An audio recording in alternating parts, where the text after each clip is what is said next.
Now, Chris, there's a lot to unpack about what has happened in the Labour leadership story on Wednesday, not least the fact that we had the King's Speech, which is the state opening of Parliament, setting out all the new laws that the government's going to pass in the next year or so.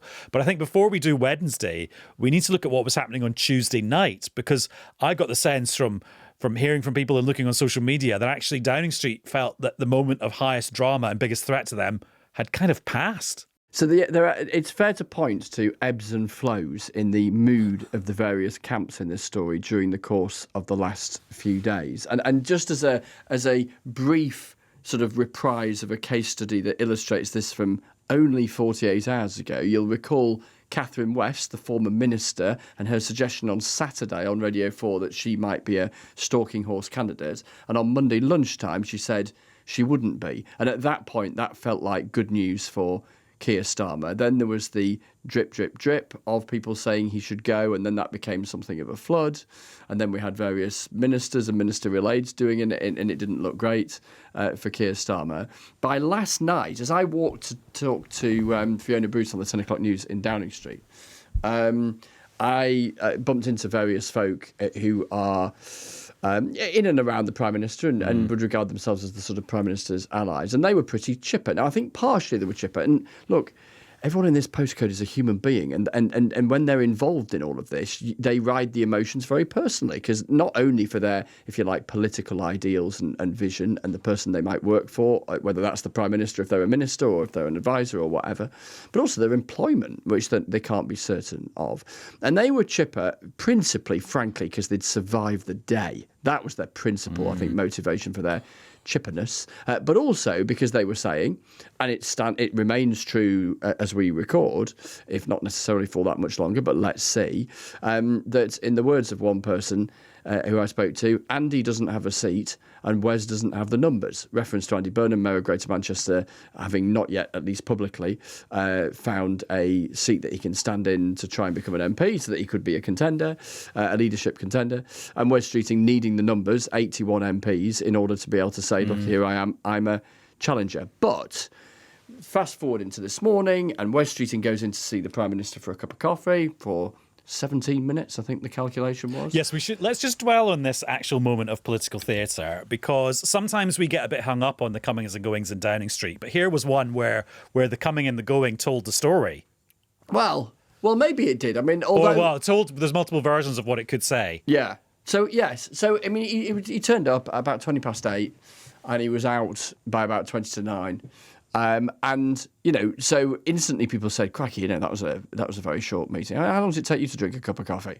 Depends on the size of the coffee. Well, this is it. it. Yeah. Depends if it's a lungo or an espresso. A what? A lungo? Yeah, that's a very long coffee. Oh, I've never heard of it. I think it might be one particular coffee brand, though. We'll Anyway. have to go for a twofer lungo, and then we'll be laughing, you and me. That'd be huge. Yeah.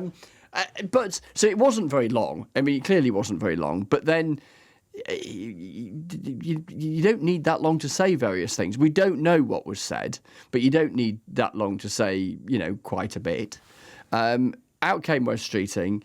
He'd made it clear, his team had made it clear he wasn't going to sort of do a sort of shed load of politics, certainly front of camera kind of stuff today.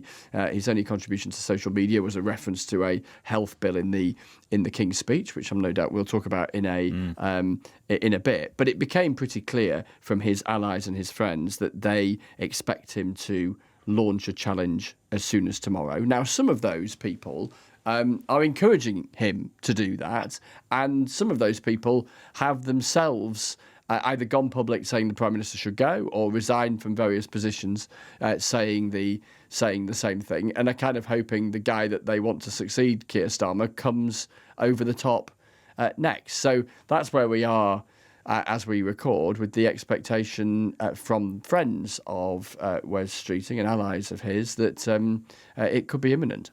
Not to turn this into an episode of The Clothes Show, I've just noticed Faisal is wearing Christmas socks. Oh, no. Is that because it's Christmas in the bond markets? It's the honest truth is I've just moved house and I can't find any socks. Okay. Congratulations. Anyway, Are they a pair? they are matching, so that's one thing. That's okay. No one noticed. This just adds to the Until now. surreality of the day. We've had 4 seasons in one day. We might have had 2 prime ministers in one day. We're now celebrating Christmas early or very late, depending on how you look at it. It's Christmas for you lot. Well, you political obsessives. I mean, Nick Robinson on the Today programme said you shouldn't accuse political journalists of wanting it to be Christmas. Faisal, if we just pause the narrative of the day there, what effect does this have on?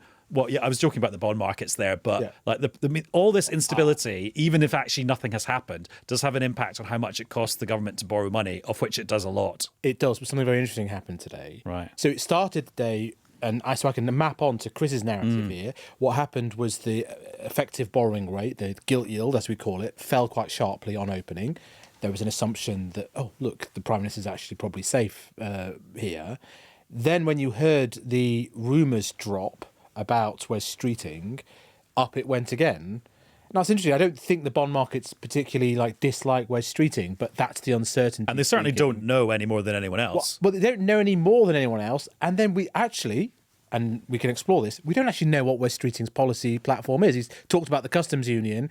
We don't know if he's going to borrow more money, and that's the principal thing. We don't know how, who he'd appoint as his chancellor and all that sort of stuff. So there's a lot of guesswork going on. Whereas I think the implication of your question is that some sort of divine wisdom is accorded to the bond markets, whereas actually a lot of the people standing in Downing Street probably knew a lot more. So then it went up again when it looked like there definitely would be a challenge, and I think that's where we were. And those extraordinary scenes of split screen notion of it happening whilst His Majesty was walking into the Lords and onto his throne. And then it came down again, and then I just got the impression, and I stood around with my colleagues on BBC Business, and it just sort of started going down. So in other words, calming for no apparent reason. So it's almost as if this afternoon everyone just gave up and said, well, nobody knows what is happening here.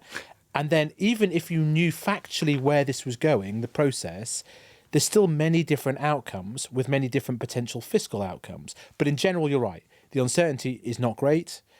Where it could lead creates some questions that are being asked. It's not panic stations in the markets, but there's warning sort of signals coming out that whomever may want to take over might want to address them. I'll just put it like that. We'll come on to that in a second. But Chris, Faisal's point that he was just making there is one that's being made as we record by the Prime Minister in Parliament as he wanders around speaking to his colleagues, isn't it? Yeah, so he was obviously in Parliament for the King's speech, and then there was the Commons debate that followed in the afternoon. And then after that, he went to his parliamentary office and had ministers and MPs in to see him and supportive cabinet ministers in the tea room as well. And the argument that he is making is that, in essence, he is making the case that he's been the political antidote to chaos. That was the argument that he made when he railed against what he saw as the chaos of the latter years of the Conservative government. And he sees the prospect of, well, not even the prospect, because we've seen it in the last couple of days. He sees all this stuff about the Labour leadership as being utterly chaotic, utterly irresponsible, having real-world consequences. And then he's saying to his MPs, and look, if we end up in a contest, firstly, he's doubling down on the idea that he himself would stand. And secondly, he's saying, look, this would be a handful of months over the summer when there's a lot at stake, domestically and internationally. Inevitably, it would mean the government was paralysed. This is his argument. And usually, because it's the nature of leadership races, parties sort of eat themselves in public because there's an argument about what it is to be Labour, in the same way that what it is to be a Conservative is a thing when there's a Tory leadership race. So I think it's twofold, that argument. One is, how many MPs can he put off endorsing Wes Streeting, or indeed anybody else, if we get to the point of a contest? And then secondly, making an argument about his determination. And I'd say, from of all of the character traits that are often thrown in the direction of the Prime Minister in some of the kind of profiles, sometimes the caricatures, if you like, something that is often underappreciated is his that kind of determination and ruthlessness. And the thing he's projecting, at least tonight, is that he's in there for the scrap. Right, I've massively scrambled the timeline now. So let's go back to our linear timeline of what's been happening today on Wednesday. So we've had Wes Streeting going into number 10 Downing Street for his non-lungo coffee. So it was short. Lots of speculation about what Wes Streeting will do next. But then kind of the formal bit of the day kicked off with the state opening of Parliament. So the coach and the Crown travelling down from Buckingham Palace.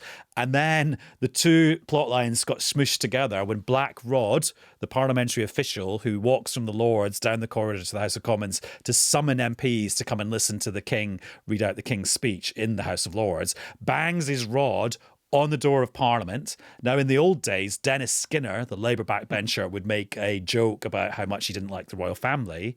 Today, some wag made a joke about all of this. Not now, Andy. Black Rock, open the door.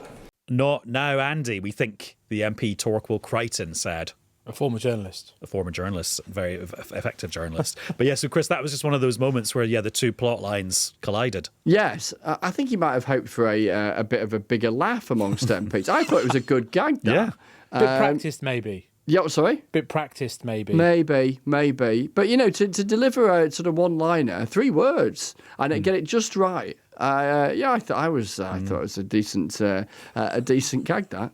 And then the other kind of tradition of that is when the MPs all then troop down the corridor, and all eyes were on Keir Starmer to see just how he would look as a person in the midst of all of this. And then further down the line, people were looking to see how Wes Streeting was behaving as he was mingling with his colleagues, both in the cabinet and the backbenches, and also his opposite numbers. What was your take on the walk of, not the walk of, what could we call it? It's the sort of walk of awkwardness, maybe. Because it's, look, of course MPs across the House and across political divides have chats in corridors the whole time, but this is a sort of... Not with a steady cam following them normally. No, exactly. It's a sort of formalised informality. It's, look like you've got to shoot the breeze with your political opposite number for about, I don't know, a minute or so as you walk down the corridor. But as you say, with a camera in your face, with Britain's premier lip readers deployed to try and decode what's being talked about. I think, from what I've heard of the exchanges between the Prime Minister and Kemi Badenoch, the Conservative leader, I think they were talking about Prime Minister's question time and the nature of how you try and make an argument there and how you've got to be quite brutal. I think that was the gist of it from what they were talking about. And of course, at the moment, that's always a bit of a sport on a King's Speech day to try and work out what they're talking about and look at the body language. But obviously today, the other central character, was Wes Streeting. And there's some still images of him leaning against the Speaker's chair and all the rest of it, and those images were flying around on social media. The thing I'm always conscious of in these moments, and it's right that we do this, but there's a danger of projecting too much onto anything, is that you start looking at absolutely everything and anything through the prism of a contest or plotting or whatever. And even walking. Well, yes, no, exactly. And of course you do that because that's what paid observers should be sort of scrutinising. Well, yeah, we're constantly looking for clues. And looking. Yeah. But sometimes maybe we can collectively be guilty of a sort of over interpretation of something that is fairly everyday and they'd be doing all the time. Then we get onto the actual substance, or what would be the substance of this day if it was normal political times, which is the Sovereign reading out the 30-ish pieces of legislation that the government is going to try and pass in this session of Parliament. Faisal, it comes with a huge big briefing pack of what all the bits of legislation are. Should we talk about some of the things the government wants to do? Yeah. What caught your eye from the bundle? Well, there was a lot of sort of technical plumbing of the economy, kind of quite typical. If Starmerism is anything, they're trying to sort of deal with all these things that should, in medium term, long term, help productivity and help growth, but maybe lack a sort of headline quality. And there's quite a lot of bills like that, whether it's in competition policy or creating, forgive me, regulatory sandboxes or hang on. You can't just glide over that. Okay, basically a sort of safe space, I'll put it like that, where a tech company can experiment with lower regulation. Okay. But even then, you're not entirely sure what their instincts are, because they say, this is not deregulation. There's like a big sentence in there. You're like, well, what are you trying to do then? It's almost like they try and lean in a direction, and they say, oh, no, we don't really want to do that because it might scare some other people over there. You get a sense of that. I mean, and there was the Northern Powerhouse Rail bit with an amusing endorsement from one Andy Burnham in the quotes in the pack. There was some road building stuff. There was stuff missing, things like welfare. The welfare bill, they're not going at that. If they're going to have a serious go at that at any point, it will need legislation. Universal credit changes require legislation. For me, I think the standout in terms of its potential ongoing impact, bleeding into the politics of the general election and the potential divides that we saw in the local election, is the European Partnership Bill, which used to be called the Dynamic Alignment Bill. Some will say, well, the actual economic impact right now will be... So this is the legislation that will have to go through Parliament, which will then allow ministers to implement what they end up agreeing with the EU as part of their quote-unquote reset. Yes, so the negotiations going on, this will put it into law, but it will also, to go back to your Brexit casting days, create some sort of conduit of EU law, because it's got to be dynamic. So as European law changes, UK law. Now, obviously, if we were in a different world, if we were in the sort of, the Conservative era, this would be like a giant story, and we'd be talking to Bill Cash and all that sort of stuff. Obviously, in the Labour world with 400 MPs, it's not that controversial, but maybe there will be some internal battles over how fast they go on this.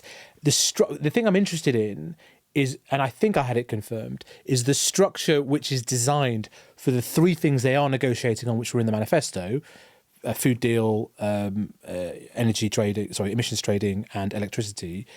You can then redeploy that for other areas of alignment with the single market. Yeah, they're giving themselves the tools to then sort of graft on extra things that they negotiate in future years. Which is what Keir Starmer and the Chancellor have been saying that they want to do, which is a lean... I know Chris will have a... It's a lean into the sort of domestic politics of the Labour Party, potentially, then becomes quite interesting in any leadership challenge as to whether anybody, a Burnham or a Streeting, how far do they go in this direction? And then does it become a fundamental divide of a different type of general election come 2028, Labour manifesto and the like? And are we leading up to an argument about, essentially, in a Labour manifesto, effectively rejoining the single market? The sentence that caught my eye in that section of this big King's Speech document, in that bit about the EU alignment, is a sentence saying, "Oh, and the mechanisms by which the UK will shape these bits of EU rulemaking." And I thought that was really intriguing, because will that be a sort of classic thing you've got to do in Britain to make it look like we've still got some sovereignty here, even though the rules are being made in Brussels? Or actually, are we going to see something quite innovative about how the UK and the EU will work together on these things in future, the sort of which would never have happened in the Brexit era, but maybe could happen now in this new world where actually they both feel they have to get closer together?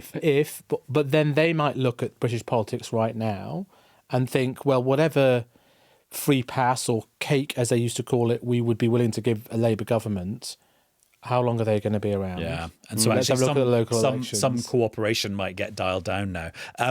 Chris, what's your take on the huge big pile of new laws that we got? So just picking up on the conversation about the European Union, and this would be true irrespective of what's happened in the last few days, but is perhaps doubly so in the context of all of the swirl at the moment, is that, making broadly pro-European noises within the Labour movement. This might be rather different from wider electorates, but the Labour Party can make an argument to its members around closer alignment with the European Union, and broadly speaking, that is something of a binding agent. You also get those within the party who make an argument that when you look at opinion polls now, particularly on the whole question of Brexit, there is quite a lot of scepticism when the question is asked about the extent to which it has delivered what many promised that it would. And you have some sort of outriders within the Labour movement making an argument, Sir Sadiq Khan, the Mayor of London, is one of them, that by the time of the general election, Labour should go into that contest, he has argued, promising to rejoin the European Union. Now, that's the sort of outermost position, if you like. Before that might be an argument to come about what Labour promises in a manifesto relating to, say, the customs union or the single market. Now, the Prime Minister's argument is that what he seeks to achieve is within the red lines that were set out in the last manifesto, so not going back into the customs union, the single market, or freedom of movement. We've heard Wes Streeting in the past talk about the merits of the customs union. So I think there is a willingness and openness publicly for Labour figures to talk about the European Union and the UK's settlement with the European Union to a degree that it certainly wasn't the case a couple of years ago as we were counting down to the general election, where they kind of set their red lines, didn't talk about it hugely. And I think there was a collective sense then that reopening the whole question around Brexit was just something people didn't have an appetite for. Whereas I think they detect now, and it is something, as I say, that broadly the movement agrees with, that it's turf that they can venture towards. And the Prime Minister's really been leaning into it in the last few weeks. That interview we did with Nick Robinson on the Today programme, for instance. Faisal, another sentence that jumped out at me was the legislation about energy security and renewable energy. And it said taking a more strategic approach to energy infrastructure, which made me think, is that overriding the planning system to get pylons and things built? Yeah, and people may be forgiven for thinking, well, weren't they already doing this? And there are some laws. There was an infrastructure bill passed. And so I think it adds to that, and it adds to what I call the plumbing of the system. You know, they've been in power for nearly 2 years now, and it just takes a long time, even though it's pretty, it's clear that they want to build more energy infrastructure. It is clear that they want it to be green. It just hasn't happened as quickly. And the problem, if it doesn't happen, is that your attempts to revolutionise the energy system could just end up costing people more money rather than saving them money, which was the solemn promise. So they desperately need this to happen. Now, one of the challenges is that they were sailing with the wind when they came into office in terms of massive investments wanting to go into energy. That's less the case now. It's less in fashion globally. Clearly, the Americans have turned away from it. So have they missed the chance? Is this a little bit too late? But yes, you're right. They would love the private sector to come in and invest, and this is part of that. But things like the political, I think we can call it chaos, they don't help. And then this goes to the other question, which is, to what extent is this King's speech? Would any incoming leadership contender feel bound by it? Yeah.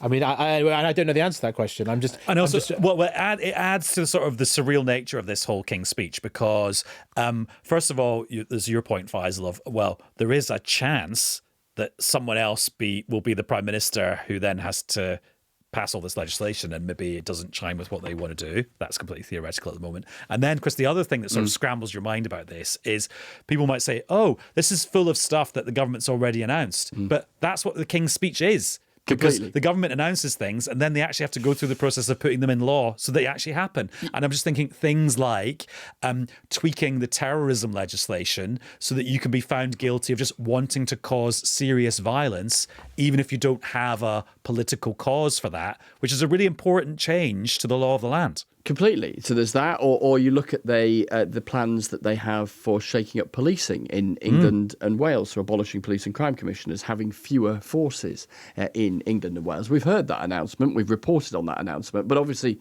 in order to do it, you've got to change the law. And so along comes a bill in order to do that. On that point, Faisal, you were making there around, and it's fascinating, and there's no clear answer, obviously, at this stage, but what any future leader might do with this pack of 37 bills when they would have to, whoever they were, if there was somebody other than Keir Starmer as Prime Minister, where they would have to walk the tightrope of winning an argument that says that they are sufficiently different and distinctive in both character and policy from the guy who went before in order to win that race, while simultaneously being hit daily by political critics who will say, you haven't got a mandate, you didn't win the general election, etc., and them, at least to a degree, leaning on, well, I'm attempting to implement the manifesto that we were elected on in 2024, whilst no doubt, including a splash of, but times have changed since then and blah, blah, blah. And that's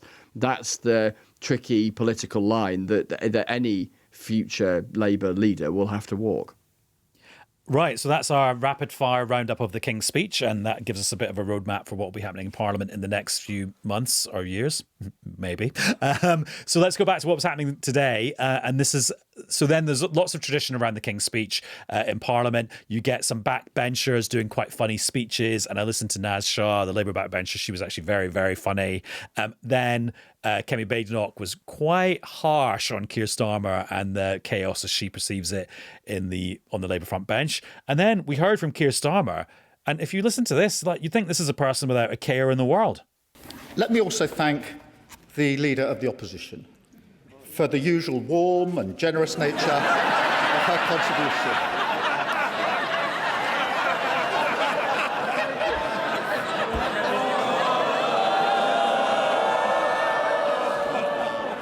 In difficult days, her input is always a ray of sunshine. I particularly getting tips from her on how to win friends. This is from the person, Mr. Speaker, who previously called us orcs and goons. But, Mr. Speaker, I am a gooner, and so, as usual, she is less than half right. So a little Arsenal joke there. And then, Chris, you've got, somebody who is fighting for their political life, sounding quite chilled, and all his colleagues, many of whom want him to leave the job, cheering him on when he makes a joke. Yeah, it's always interesting in these moments when the emotions are quite fraught. It goes back to what I was saying about folk last night when I was making my way to Downing Street, when emotions are quite fraught, when the humour can be quite black, it can be quite self-deprecating. I think it can be quite a relief, actually, for those who find themselves in the thick of it, as the Prime Minister clearly does at the moment in terms of his own future, to sort of send themselves up a little bit, particularly in the context of this debate, where certainly in its opening exchanges does have a certain levity to it. It's more like an after-dinner speech after the King's speech, isn't it? Right. I mean, I think we've sort of covered most of the day, which leaves us with what's going to happen next. Right. I mean, here we go. I mean, I was just talking to Jane Hill on the 6 o'clock news, and she said, what's the effect of, and a perfectly reasonable question this, but our big day today and another one tomorrow, which has been an entirely reasonable question for about the last week, every single day. So look, as we record, there's a massive decision for Wes Streeting to make, A, going for it or not, and then B, as his friends anticipate that he does, when do you do it? And, politically, it does feel like time is of the essence in terms of momentum and critics suggesting he's a bottler and all that kind of stuff getting thrown around. And then, if he does it, the tone, the tenor, the manner, the location, the words that he chooses around all of that, because that will be crucially important when his critics are already throwing back at him that he is, the author of chaos, etc., etc., etc. And then how do others respond? Do we see others coming to the wicket straight away? And who are they? What does the Prime Minister say? And maybe it doesn't happen tomorrow. What happens if it doesn't happen tomorrow? And then you get a story about, well, what's happened to him? Has he not got the numbers, etc., etc.? So it's going to be, it's going to be fascinating 24 hours. But the reason there's so much heat around the idea that Wes Streeting might announce his leadership challenge on Thursday is because allies and friends of Wes Streeting have been suggesting that that's what's going to happen. Yeah, completely. That's not just us going, can we move this along, please? No. To be absolutely clear, that is exactly what his friends and allies expect to happen. And things can change, last minute things can change, etc., etc. Some people are willing it to happen, which isn't always quite the same as expecting it to happen. But yeah, that is the expectation. So we wait to see what happens. Well, can I put an argument in here, Chris? I'd love to know what you think, which is, it isn't just about the personnel and the policies in this, whatever this process is. The what we were taught under the Tory years, it's the manner of any victory really matters in terms of the post-match stability of any government. Yeah. And certainly if you're the bond markets, which matter. So you could have, say, Wes Streeting, and he could win. But if he wins in a way that alienates what is broadly called the soft layer, because he then can't get anything through as Prime Minister. It's totally unstable. And even if he has the most austere, economic Nobel Prize winning genius as Chancellor, it's not going to work because he won't be able to command that majority, or he won't be able to tell everybody convincingly when his Chancellor stands up that these policies will get through Parliament. So that part of the piece, so if you like a sort of relatively peaceful transition is as important as the name of the personnel. And so one argument, and then there's a piece of technical piece here which I didn't realise, which was someone was saying to me that this is not like the 1922 committee where everything is done anonymously. So it's so much more skullduggery amongst the Conservatives. There's a certain amount, you have to do this slightly publicly. You have to go to an office and get a form. Is this right? And then it's all published. All the 81 nominees, all those names are published. There's a different dynamic here to what we've been sort of massively used to. Massively so. So, the Conservative process is all about uncertainty and anonymity, because you can put in a letter to the 1922 committee chairman anonymously. So your identity is protected in so doing. And the only person who knows how many letters are there is the person in question. And then you got into, and you'll remember this from the last few years, the whole torture of people saying, I'm thinking of writing a letter. I've written a letter, it's in my top drawer, but I've not sent it. I've put a letter in, and then even folk who'd say, I've put a letter in, but now I'm taking it out again. Yeah. Exactly. And the only thing that matters is the number sitting in his pocket or his desk drawer or whatever, his email, simultaneously, and then it's reaching the magic percentage. For Labour, the bar is much higher, for two reasons. One, you've got to be public. And two, the threshold is people behind one candidate, not reaching a threshold that triggers a process into which candidates can enter. So it's much higher. And at this stage, at least part of the lobbying from the Prime Minister's allies is trying to put people off to see if they can get that number low enough that it's not possible for him to go for it. But I totally agree, Faisal, about that point about the manner of a victory. And there's arguably a trade-off here between an argument from some that would say crack on with this, because, and this is the argument you hear from some Wes Streeting supporters, crack on with this because instability is bad, and look at just the market wobbles in the last few days, etc., etc. Imagine this goes on for ages. And that's effectively an argument. I'm not dismissing its authenticity for that reason, but it's also an argument about trying to ensure that Andy Burnham, the Mayor of Greater Manchester, doesn't have time to come back and fight a seat and all the rest of it. But of course there's that counter-argument that if you do something very quickly, or it's felt that a wing of the party has been excluded for whatever reason, because their most viable option isn't on the ticket or whatever, then where does it leave the stability of an incoming new Labour administration, which is already pretty fractious, in delivering the agenda of a new Prime Minister? It's absolutely live question. And just a reminder, for a Labour leadership contest, as we were just saying, a person has to get 81 nominations from Labour backbenchers to trigger the contest, and then the incumbent Prime Minister is automatically included in that contest. They do not have to go out and get 81 nominations themselves. And Chris, just before we go, because it's now 17 minutes past 7, two other stories bubbling under the last couple of days. Nigel Farage is going to be investigated by the Parliamentary Standards Commissioner over that £5 million gift he got from the cryptocurrency and other things millionaire before he was an MP. Yes. And Zach Polanski, leader of the Greens in England and Wales, turns out the houseboat he was living on, he hadn't paid the right council tax for it. Yeah.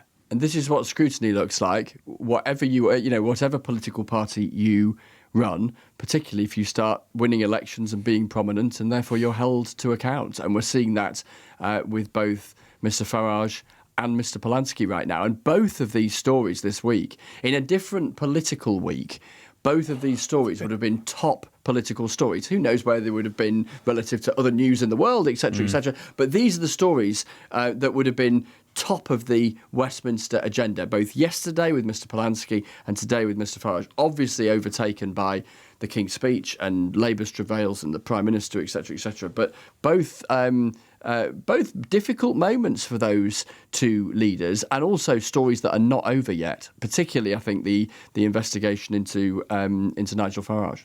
Right, that's all for this extra lungo episode of Newscast. Chris, thank you very much. Ta. And Faisal, Merry Christmas. Thank you. And we'll be back with another Newscast very soon. Who knows what will happen between this one and the next. Bye-bye.